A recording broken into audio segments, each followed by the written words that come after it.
Hello, I am Pramod Kumar and today we will do question answer in respect of two chapters of CBSE board English and the book is Vistas. Chapter is Should Wizard Hit Mommy and second is On the Face of It. So we will start with this. Should Wizard Hit Mommy?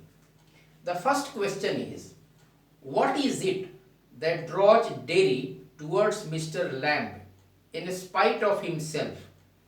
ऐसा क्या है जो dairy, जो एक बच्चा है 13-14 years का, उसको मिस्टर लैम्ब की तरफ आकर्षित करता है, जबकि डेरी जो है अपने आप में सिमटा सिकुड़ा हुआ है, क्योंकि एक तरफ उसका चेहरा एसिड से जला हुआ है, तो लोग उसको कई तरह से कमेंट करते हैं जिससे कि वो थोड़ा सा कॉम्प्लेक्स में है, राइट। सो उसका आंसर है, what is it,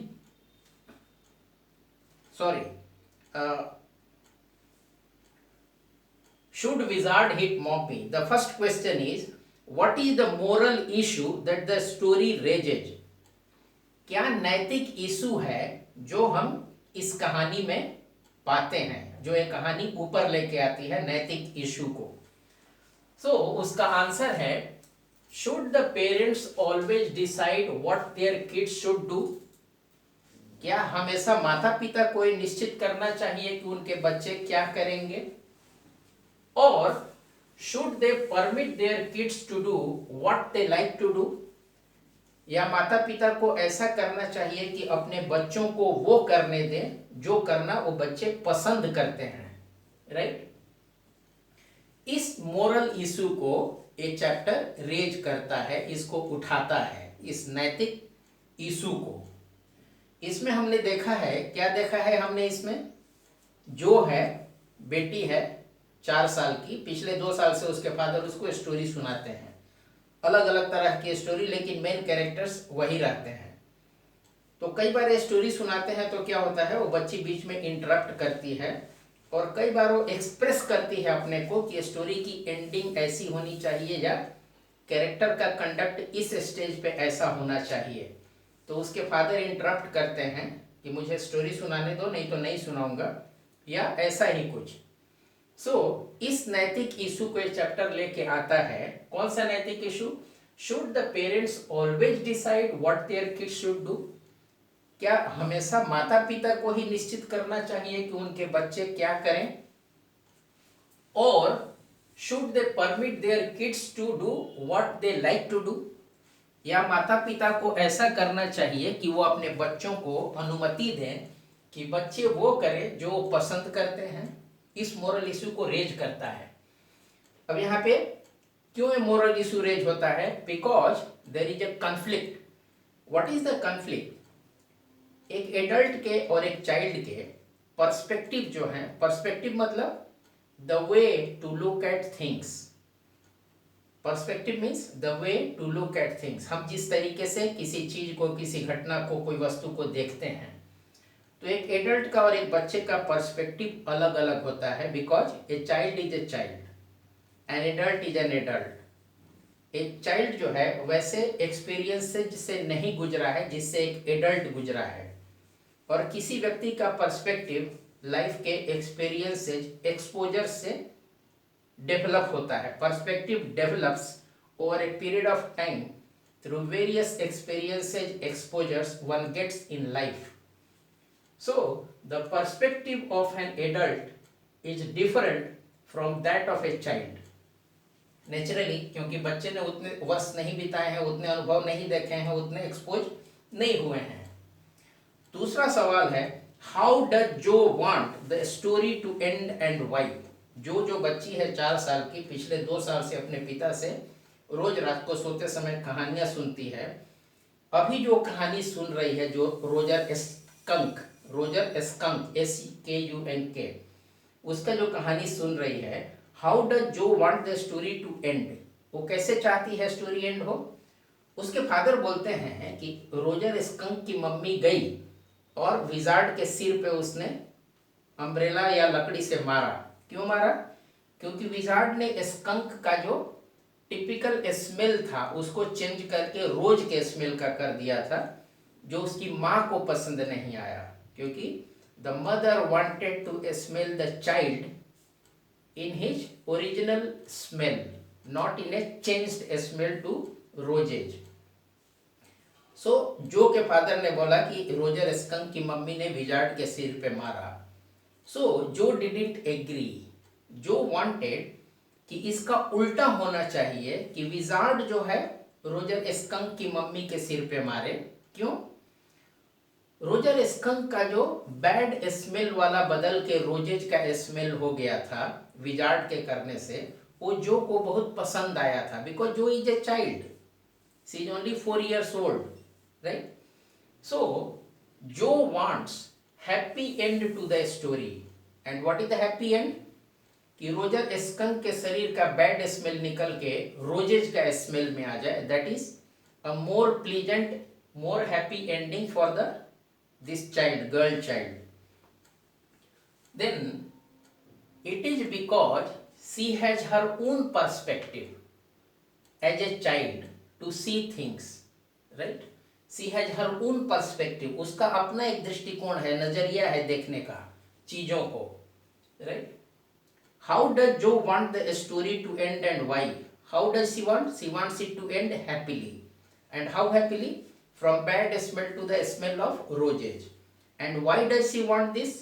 Because she has her own perspective as a child to look at things, right? उसका अपना एक दृष्टिकोण है, नजरिया है।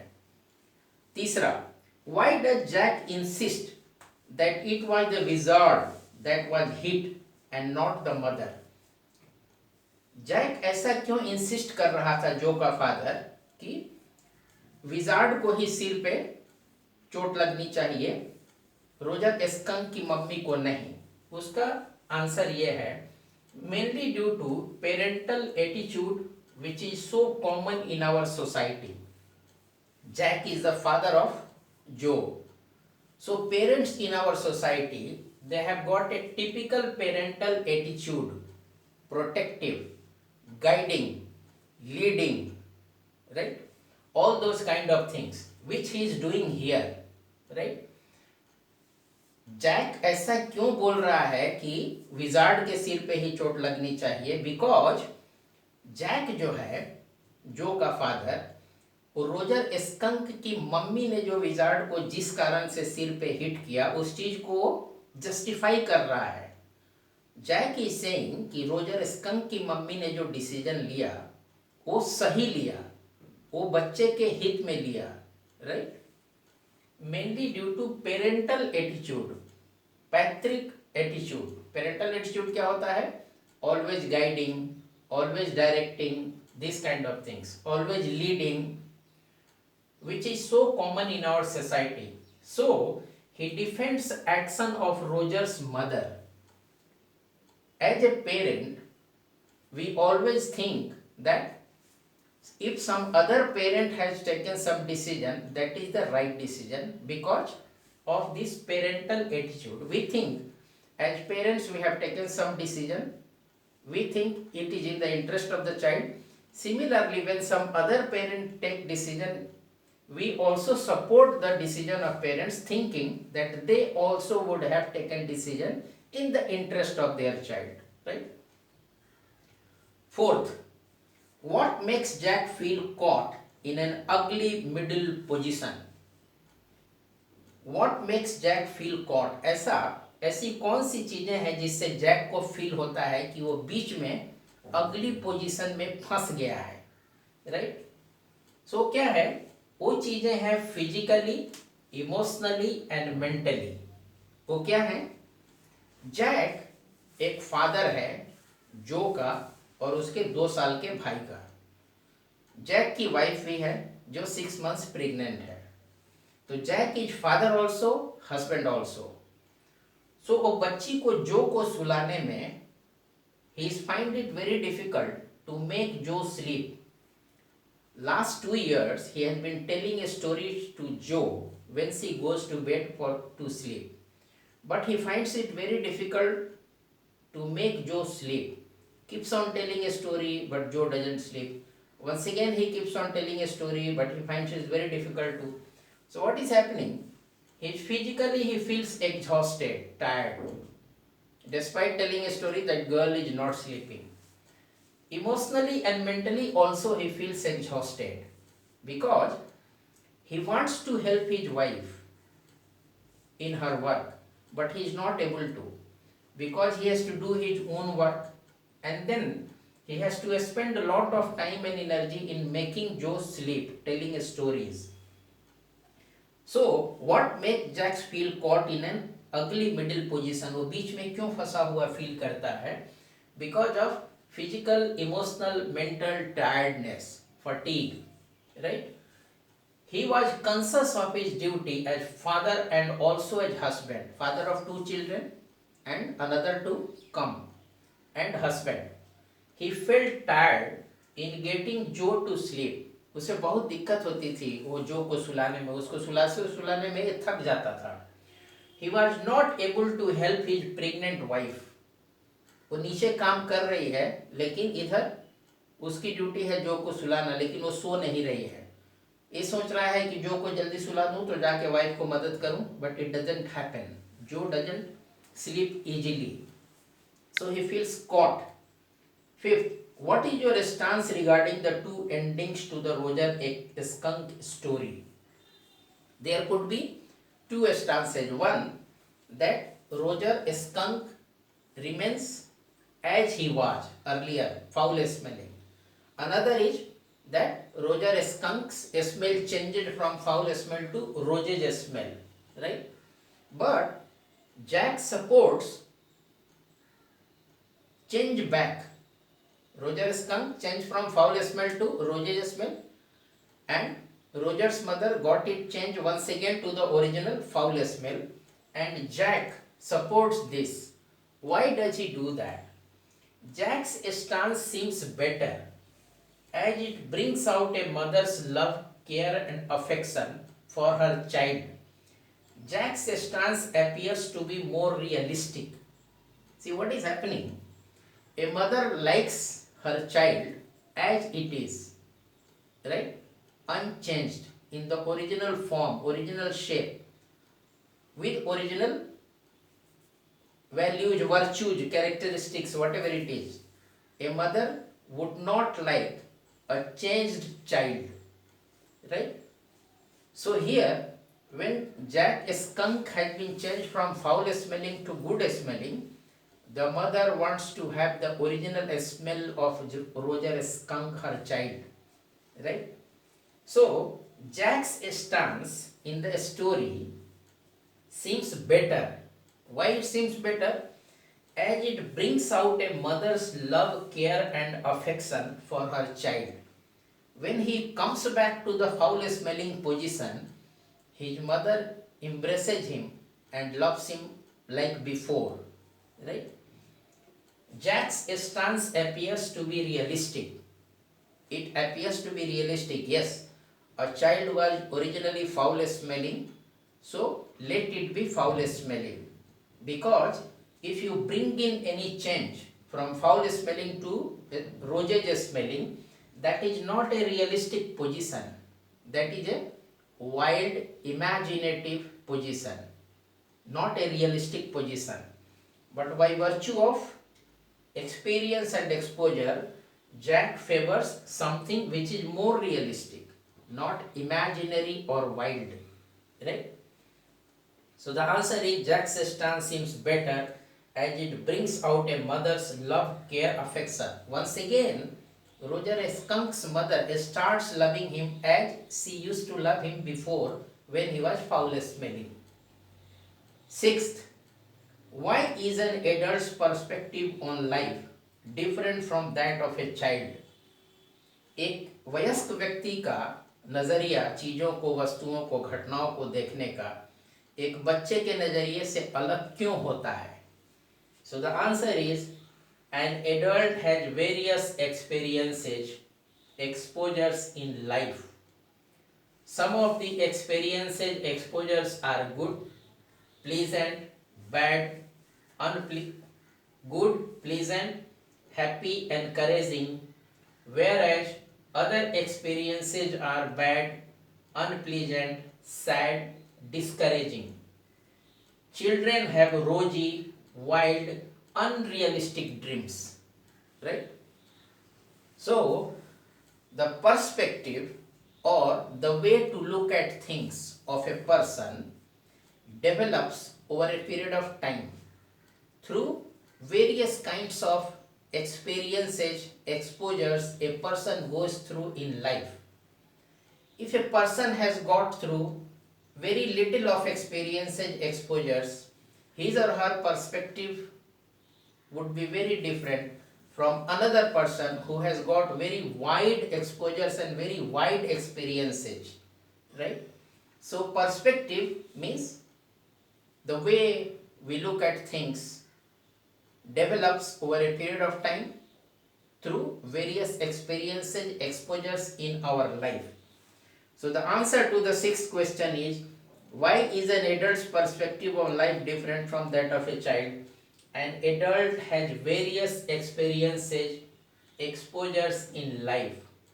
Some of those experiences, exposures are good, pleasant, happy, encouraging, whereas others are bad, unpleasant, sad, discouraging. But we find that children have rosy, wild, unrealistic dreams because they don't have those kind of exposures, experiences, right? So now we will move to the second chapter on the face of it, right? On the face of it. So the first question is, what is it that draws Derry towards Mr. Lamb in spite of himself? ऐसा क्या है जो dairy को mister lamb की तरफ आकर्षित करता है, इसके बावजूद कि डेरी जो है वो अपने आप में सिमटा, सिकुड़ा और सीमित रहता है, क्योंकि समाज के लोग उसके एक तरफ के एसिड से जले चेहरे को देख के अलग अलग तरह के निगेटिव, डिस्करेजिंग कमेंट्स करते हैं. इसके बावजूद ही feels drawn towards mister Lamb. उसका कारण क्या है? Mister Lamb spoke words of encouragement and importance of hope in our life. Mister Lamb ने जब उससे बात की डेरी से, तो मिस्टर लैम्ब ने अपनी बातों में कई तरह के शब्द बोले जो डेरी को एनकरेज करने जैसे थे, एनकरेज करने वाले. एंड मिस्टर लैम्ब ने डेरी को जो शब्द बोले उससे डेरी को ये भी पता चला कि आशा रखने का हमारे जीवन में क्या महत्व है. Hope. What is the importance of hope in our life? No one else had told such things to Derry in the past.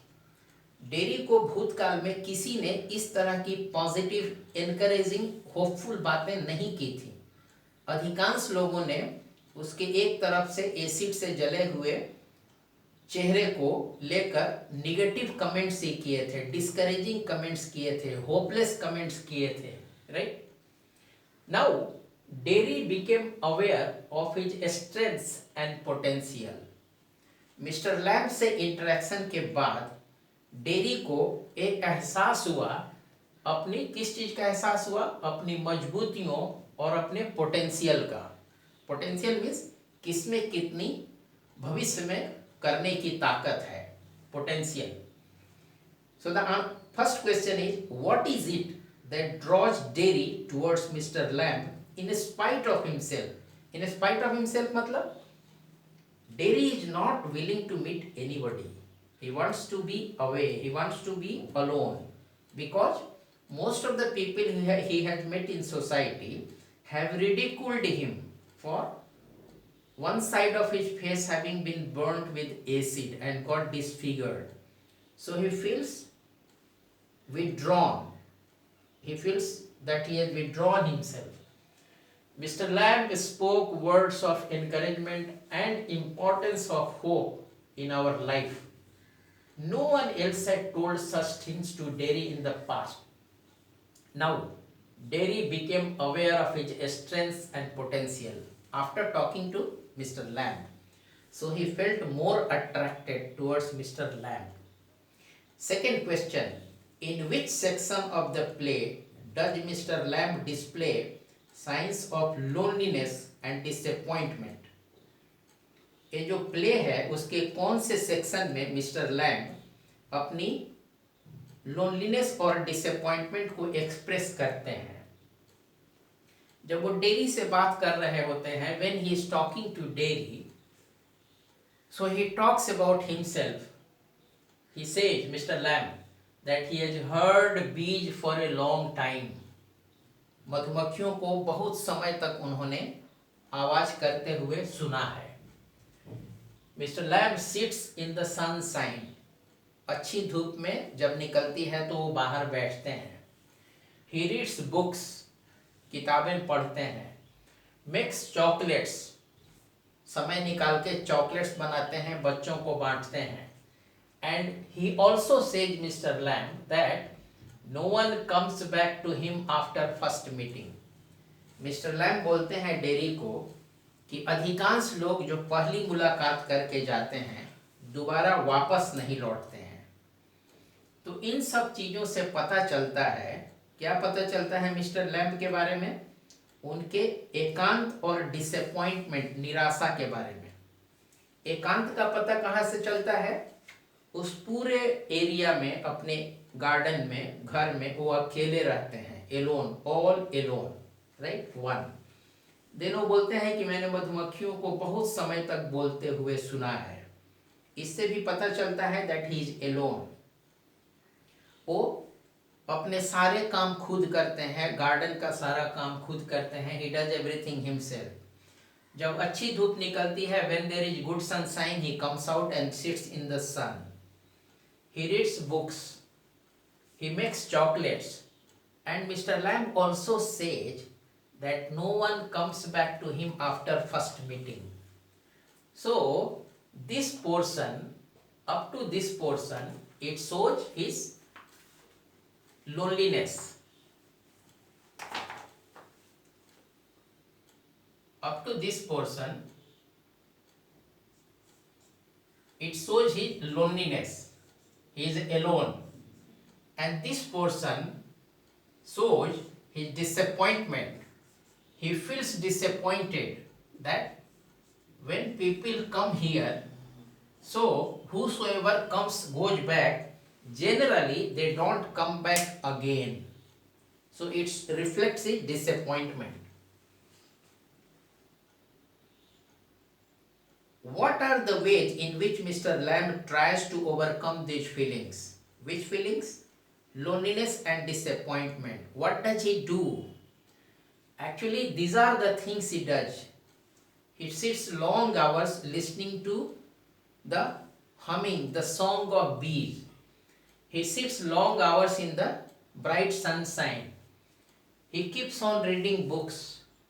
He makes chocolates and distributes it to children. So these are the ways to try to overcome what? The sense of loneliness and disappointment. And he said, my door is always open. So what happens when the door is open and full of garden trees, various kinds of trees, someone or the other always keeps on coming, sitting with him. Some of them talk to him. Some of them talk about garden, about him, about his books, everything. So this way he is able to get rid of his loneliness to some extent. And even a child like Derry, Mr. Lamb talks to him in a very, very friendly way, very cordial way. So these are the things he does to get rid of his loneliness and disappointment. Third, the actual pain or inconvenience caused by a physical impairment is often much less than the sense of alienation felt by the person with disabilities. Actually, कोई व्यक्ति जब physically disabled होता है किसी भी कारण से, physically disabled मतलब शरीर का कोई एक अंग काम नहीं करता हो किसी कारण से, तो इनके एक पैर में टीन प्लेट लगा था क्योंकि लड़ाई में बॉम्ब के विस्फोट से उनका एक पैर उड़ गया था, एक पैर में टीन प्लेट लगा था। सो द क्वेश्चन इज कि एक व्यक्ति को शारीरिक विकलांगता से कम तकलीफ होती है, लेकिन समाज जब उनको रिडिकुल करती है, उनके विकलांगता पे गलत गलत कमेंट करती है, नेगेटिव कमेंट करती है, तो उससे ज़्यादा दर्द होता है उस व्यक्ति को। शारीरिक विकलांगता से कम दर्द होता है, लेकिन समाज के लोग शारीरिक विकलांगता पे जो कमेंट करते हैं नेगेटिव, उससे ज़्यादा दर्द होता है। What is the kind of behavior that the person expects from others? ऐसे जो शारीरिक विकलांगता से ग्रस्त लोग हैं, चाहे जिस भी कारण से हो, उन लोगों से क्या आशा करते हैं? So the answer is, a person with physical disability can lead a life full of respect, dignity, if society is considerate and doesn't ridicule that person. शारीरिक विकलांगता वाला व्यक्ति एक रेस्पेक्ट और डिग्निटी की जिंदगी जी सकता है। कब? जब समाज के लोग कंसिडरेट हों। कंसिडरेट मतलब उसके प्रॉब्लम्स को समझें, उसके डिसेबिलिटी को समझें और उस पर निगेटिव कमेंट्स नहीं करें, रिडिकुल नहीं करें, कटाक्ष नहीं करें उस व्यक्ति पे, उसकी डिसेबिलिटी पे। The disabled person expect other to be understanding and considerate. एक डिसेबल्ड पर्सन, एक व्यक्ति जो फिजिकली डिसेबल्ड है, वो समाज के बाकी लोगों से और कुछ नहीं चाहता है, केवल ये चाहता है कि लोग उसके पोजीशन को समझें और कंसिडरेट हो। कंसिडरेट मीन्स दूसरे के प्रॉब्लम को समझना और उसको एप्रिसिएट करना, ये नहीं कि उसको रिडिकुल करना। किसी के प्रॉब्लम को समझना, जैसे मैं किसी के प्रॉब्लम को समझ के, वो एक प्रॉब्लम आपके साथ है, I am really sorry and I am with you, मैं आपके साथ हूँ इस प्रॉब्लम में, अगर कुछ हो सकता है तो मैं कर सकता हूँ, मेरे लायक कुछ हो तो। So the answer to the third question, the actual pain और inconvenience caused by a physical impairment is often much less than the sense of alienation. Alienation मतलब दूर हटते जाता है लोग। Felt by the person with disabilities. लोगों के रिड्यूकल करने से क्या होता है, वो व्यक्ति अपने आप को विड्रॉ करते जाता है धीरे धीरे, सोशल कॉन्टैक्ट से धीरे धीरे अपने आप को विड्रॉ करते जाता है। What is the kind of behavior that the person expects from others?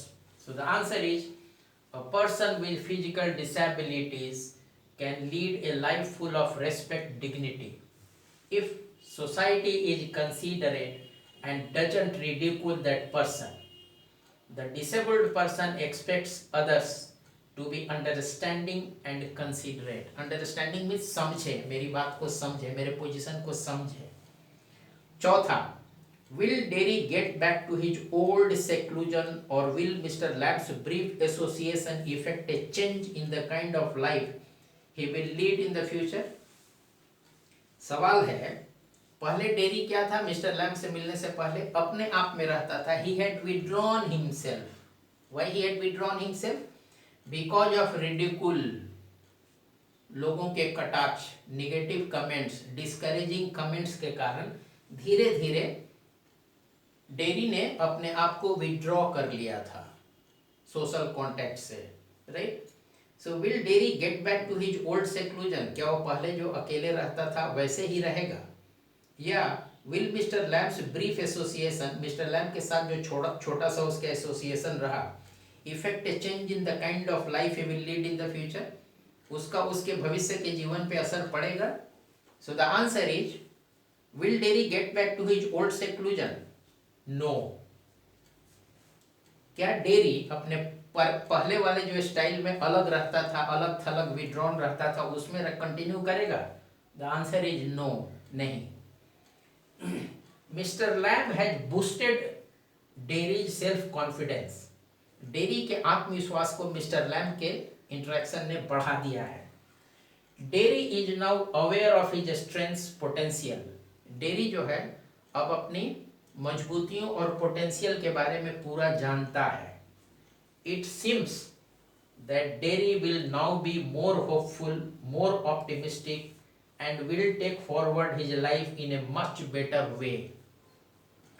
ऐसा प्रतीत होता है कि डेरी जो है अब एक ज्यादा आशावादी जीवन और ज्यादा ऑप्टिमिस्टिक जीवन जिएगा अपने आगे की जिंदगी में, और अपने जीवन को और बेहतर तरीके से वो बिताएगा.